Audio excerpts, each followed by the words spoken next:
Birdman is awesome. I love this movie. I'm not even sure why this is down at the bottom, to be honest.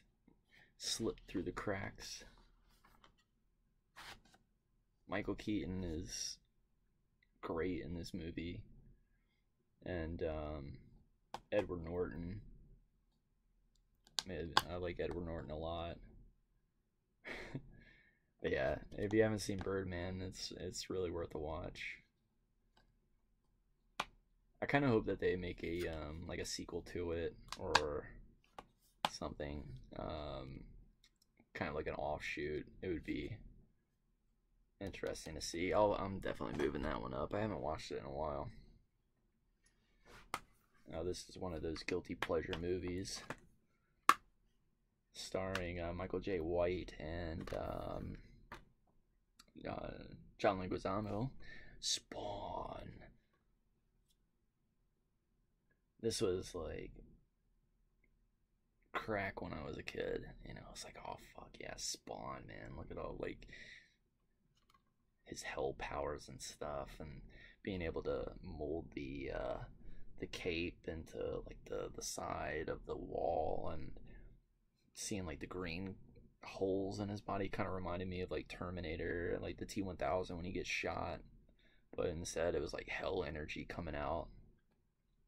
Spawn remake, yeah, it would be cool to see like how they would go about it nowadays. But yeah, this one's a guilty pleasure movie.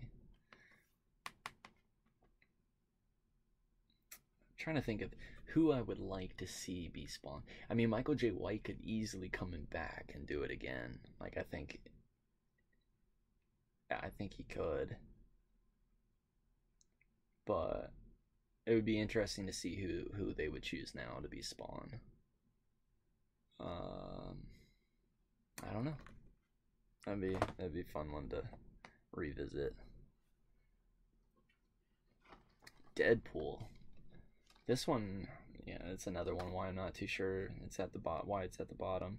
I just tried to like refix the shelf today, before doing the stream, just to kind of more organize it a little bit better because it had gotten out of hand.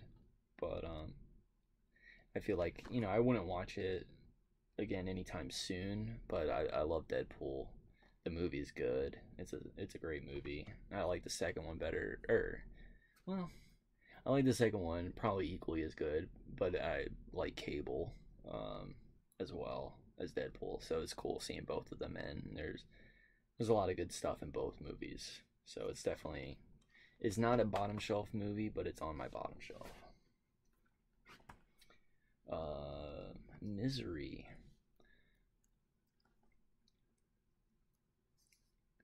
More comic movies like Deadpool and Spawn. Tired of MCU. Yeah,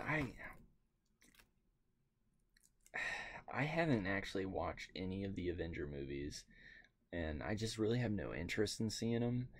The I don't know. Like I'd rather them focus on like one hero. Like I really like Logan. I want them to be dark movies, like more serious in tone sometimes, as opposed to like, hey everybody, let's get together. Like, I mean, nothing against Avengers and all that stuff. I'd rather play those in video game form though, and kind of like have the more focused stories be told in movie form. So yeah, Misery is pretty good. The hobbling scene is gruesome. It used to freak me out. But basically, if you don't know what hobbling is where you take uh, your ankles, and she used a piece of wood in between the ankles and a sledgehammer, and just knocked his feet with them and broke his ankles basically, so he couldn't leave. But there's actually probably like 5-6 years ago a viral video of like the woman freaking out in the bookstore, saying, like, how do you not carry what's the author's name? Paul Sheldon. How do you not carry Paul Sheldon books? What do you mean you don't have any Paul Sheldon books? And the guy has like no idea what she's talking about, but she's playing the character of Kathy Bates like in the bookstore. So she's like, you know, it's okay. It was a pretty funny meme, but the movie is better. I like it's a good horror movie. I think it's more one of those more like creepy, like kidnapping kind of stuff. Conjuring, same thing, like Insidious and blah blah blah. Like they're okay. Hey, speaking of Big Hunter, I'll save this one for him. Um, I'll come back to it, but the butterfly effect. He's just asking about it. Yeah, James Cain and Kathy Bates. Kathy Bates is crazy, man. She's good. James Cain. Is it Can or Kane? James Cain, I want to say, but I actually really like him in Elf. I don't know why, but Elf's a decent movie. Khan, yeah, it could be. I don't know. It's one of those names. I wanted to like this movie a lot more than I did, but Jupiter Ascending, starring Mila Kunis and Channing Tatum. I thought Channing Tatum was kind of lame in this movie. Like, not on his fault, really. It's more of just the design aspects. He reminded me of a reindeer in human form, I guess, if that makes sense, especially with the boots, where he's like, dude, dude, dude. It kind of reminded me of, like, Rudolph when they take off, like, in the Santa sleigh, you know. But, like, I feel like it had a good premise, and I really like, oh, what's his name? Come on, come on. Oh, I'm gonna have to look. God, what is his name? Of course, they don't even have it on the back of the box. But he's like one of the better actors of the whole thing. He's a better actor in general than a lot of them. Let's see. Eddie Redmayne. I don't know why I couldn't think of that. Eddie Redmayne's actually really good in the Black Plague, starring Sean Bean and Eddie Redmayne. And I haven't seen a lot of his other movies besides the one about Stephen Hawking's Theory of Everything. But he's really a really good actor, and he's good in that movie. Although he makes like a weird character choice where he like whispers all of his lines except for like one where he screams. Is like I want range. I don't know, but I mean he wasn't in the movie too much, so I guess he had to do what he had to do. But it was interesting, and visually it was nice, especially the space stuff, like when he's like going through like the star pool in his ship. But other than that, it kind of fell flat. Green Inferno. This one will probably stay at the bottom as well. It's also available on Prime, I think. But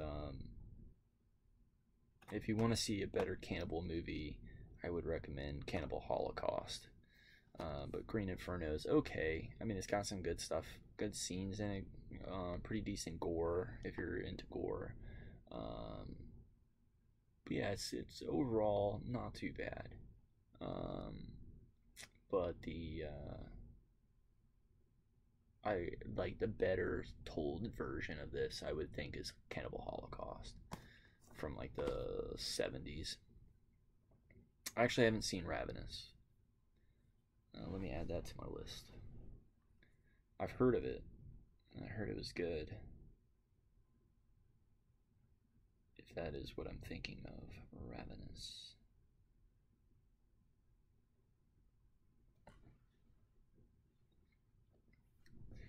But I haven't really seen too many cannibal movies now that I'm thinking about it. Like, but Cannibal Holocaust was more like found footage, kind of like a mockumentary, not so much found footage. I think this is a duplicate Annabelle. It's another one of those things where I bought it and then I got it in horror pack as a duplicate. Robert Carlyle is off the chain in that. Okay, yeah, I'll have to watch it. So far, that's like 5 movies I've added to the list to watch. Um, High Tension, Cargo, The Silence, The Platform, and Ravenous. Next up, this one I really enjoy as a zombie movie. It's kind of like one that changed the game, in my opinion. It's 28 Days Later. I have like this multiple copies. That's why this one's at the bottom. But this is kind of like the fast zombies when they picked up, and they say like they're infected with rage as opposed to like some blood virus, but it transfers through the blood. But it's super gritty, and I like that about 28 Days Later. 28 Weeks Later was okay, but that's kind of where, if I remember correctly, it's where the in 28 Weeks Later is kind of the dude that plays Hawkeye in the Avenger movies. Jeremy Renner kind of got that, like, those started getting those roles of like the badass marksman. I think he was in that. I might be mixing that up with the other one where it was like a group of shooters, where his name was like Gamble or some shit like that. I gotta look that up. 28 Weeks Later. It would be so funny if I was mixing those up. Yeah, Jeremy Renner, Sergeant Doyle, and then what other movie was that? It was him and Colin Farrell, where they were like marksmen, SWAT. Yeah, yeah. That's kind of when he started getting those things. Robert Carlyle was in that too. Oh, he was in 28 Weeks Later, right?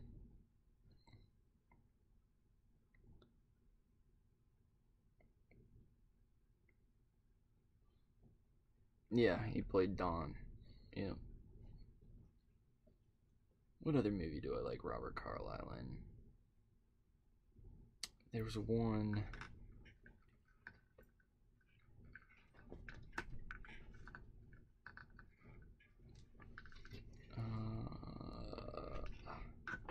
Might have to look it up later. But there's one movie that I really like him in.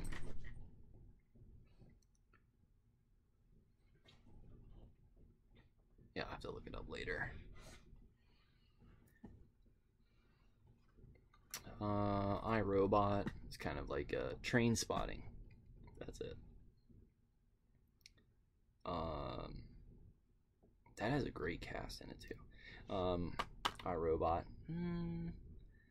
It was cool for its time when I was younger, because I was like really into AI and machines, like robots and all that stuff. But it was kind of like one of the weaker ones. I much rather watch AI or Bicentennial Man for that kind of like feel, and like to even be more of the kind of like the police side, like going against, I don't know, like basically in iRobot they have rules that they follow and they can't like hurt humans, but in more of like the rules, like breaking the rules, why is this happening? I like Minority Report with Tom Cruise, kind of like pre-crime, and then, well, I've never committed a crime, I wasn't even thinking about committing a crime, how am I accused of this crime in the future? Kind of weird tangent there. Passengers, I think I bought this more for space in general, but I don't know. It was okay. It'll stay on the bottom. And Colossal. I think this is like my first exposure to Jason Sudeikis. He's pretty good. I like him as an actor and a lot of the stuff that he does. He's not in a lot of things, but the stuff he's in, I think he's good. But I like Dan Stevens a lot too. Dan Stevens is really good in The Guest, and that's probably my favorite movie with him in it. The Guest, and probably Apostle is second. Yes, I love Ex Machina. I thought that was a great movie. That and Upgrade are like two really good artificial intelligent movies. Upgrade's more of a chip, not a robot, but yeah, Ex Machina and Upgrade are both up the food chain. Oh yeah, Upgrade's awesome. It's like basically a guy gets paralyzed in a when his wife is attacked, and the doctor with kind of like I forget like the term of it, but basically like something new that they haven't tried out yet. And they put the chip in his neck, and it basically can help him control and get control of his body. Okay,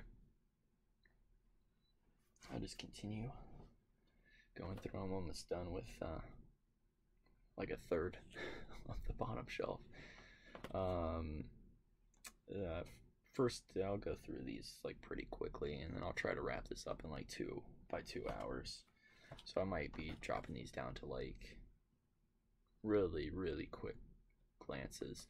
But Blue Velvet, awesome movie, love it.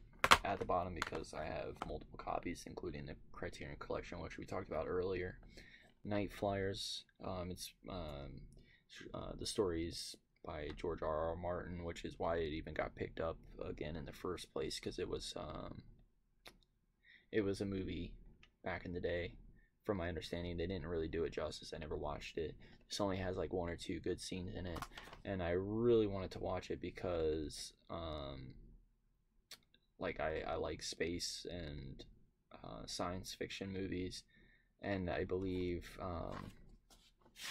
there's one movie that I watched as a kid. I know I said I was gonna go through these quick.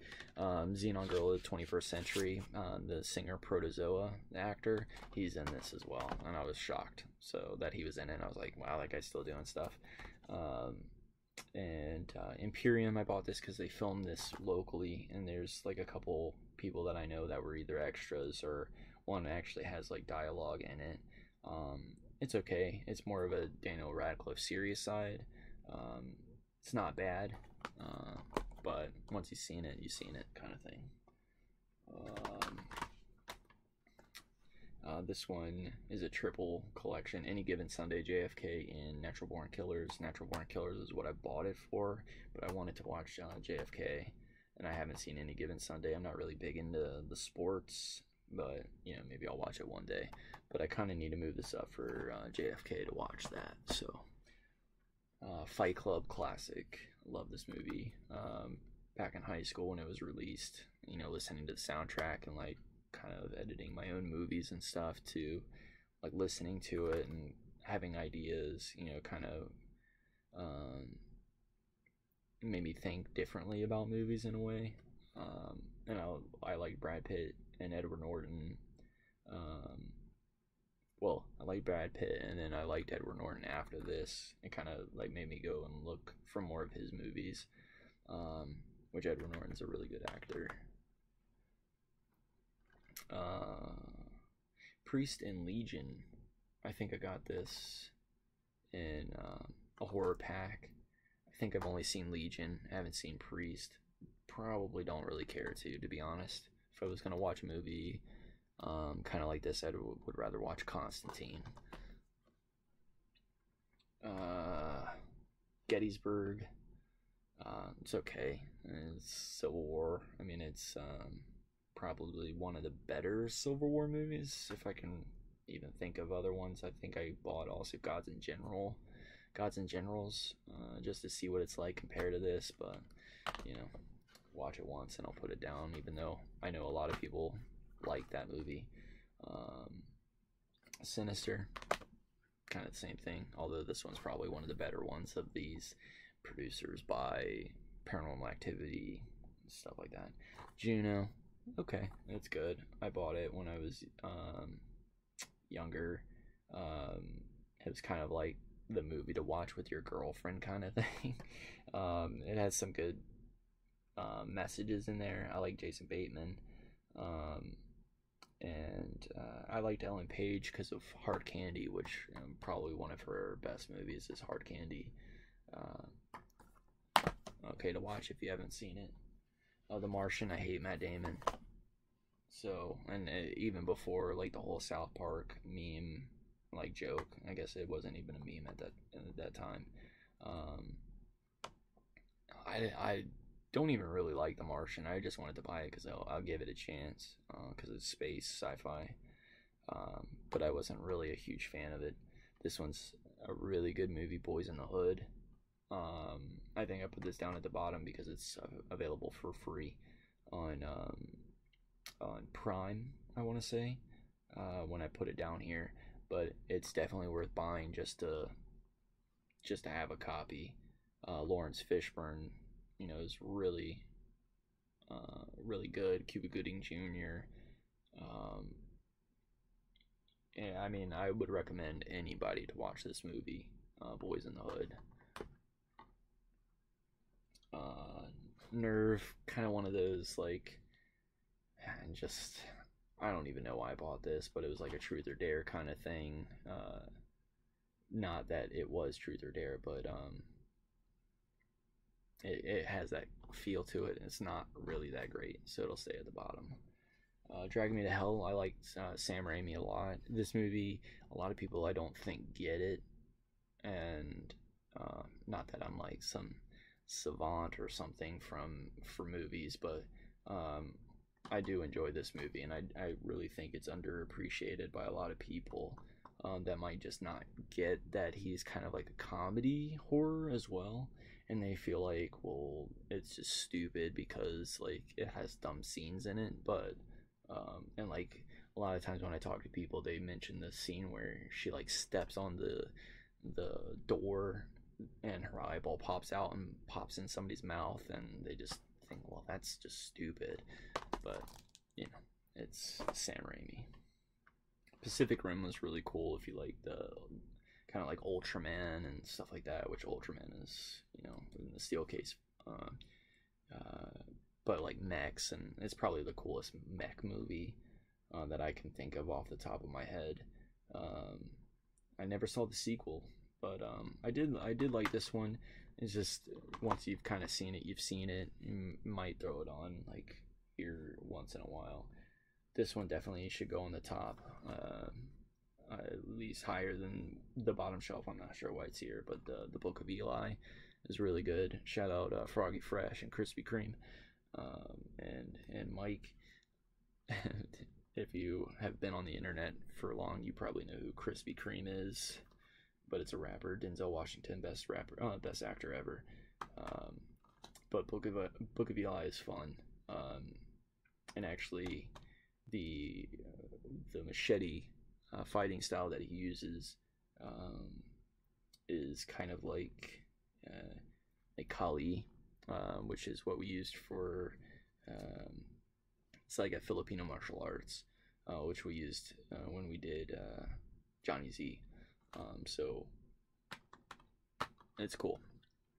Welcome back, Big Hunter. Got a treat for you. Butterfly Effect. Saving it, I came across it and I was like, oh, I gotta bring this back up. But yeah, Ashton Kutcher. This is his best movie, probably, that I can think of. But yeah. Basically being able to, in a way, time travel and like change your life. It's pretty solid. But down at the bottom, not that I hate it. And Beetlejuice down at the bottom, one of my favorite movies, especially as a kid. It's just crazy. Michael Keaton again is awesome.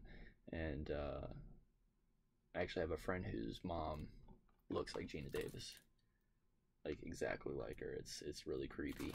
But I have this in 4K, so I moved it down to the bottom to make room.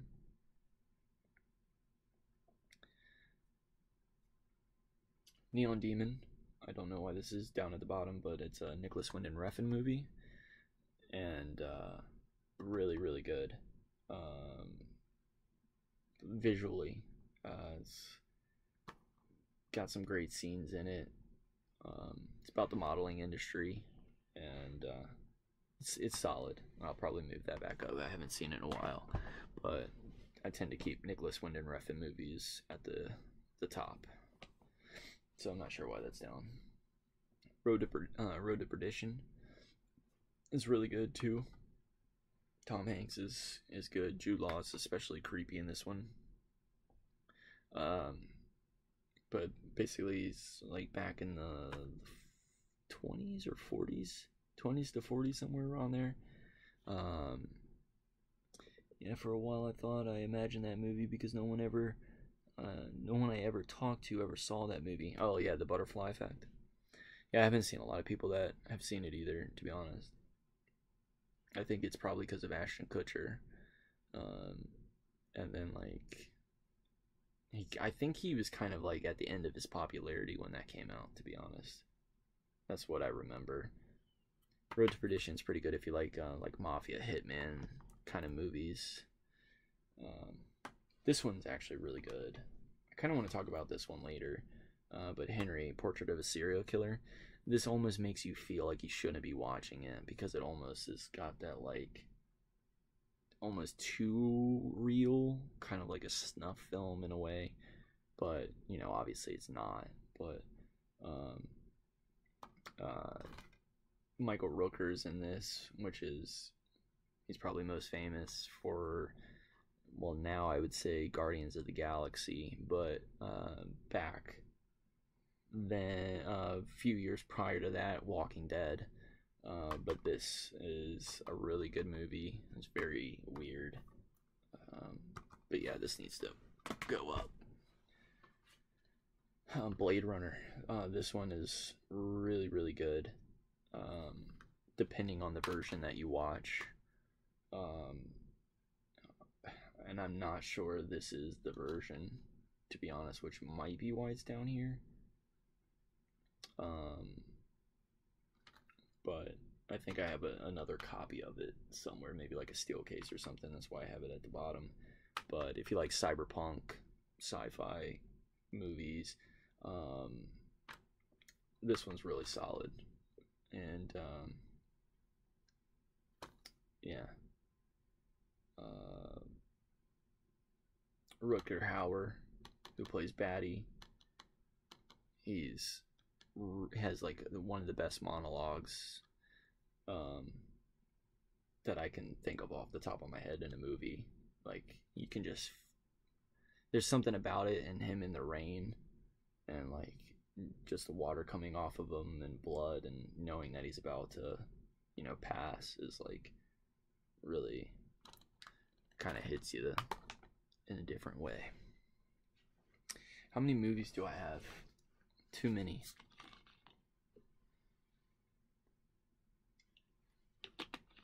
Too many. I think bottom shelf was over 100. And I mean, I used to have more, but I kind of narrowed it down. And then I still have like DVDs and stuff and VHS tapes like in storage, but Blu-rays is, you know, kind of where I've moved on to now. And yeah. Sorry. But I would say probably like 300 Blu-rays. Somewhere about that. Trying to get through the bottom shelf. Hopefully by like 12:30 is the goal. I was gonna stop at 2 hours, but I'm already over it. So knock out this last probably like 50 really quick.